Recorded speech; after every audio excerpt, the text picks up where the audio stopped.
0, and liftoff of Space Shuttle Atlantis on a mission to build, resupply, and to do research on the International Space Station.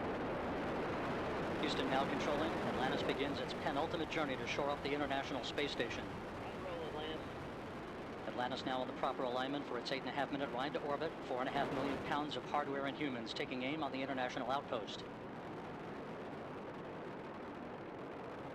30 seconds into the flight. Atlantis almost 2 miles in altitude, almost 6 miles downrange from the Kennedy Space Center already, traveling 500 miles an hour.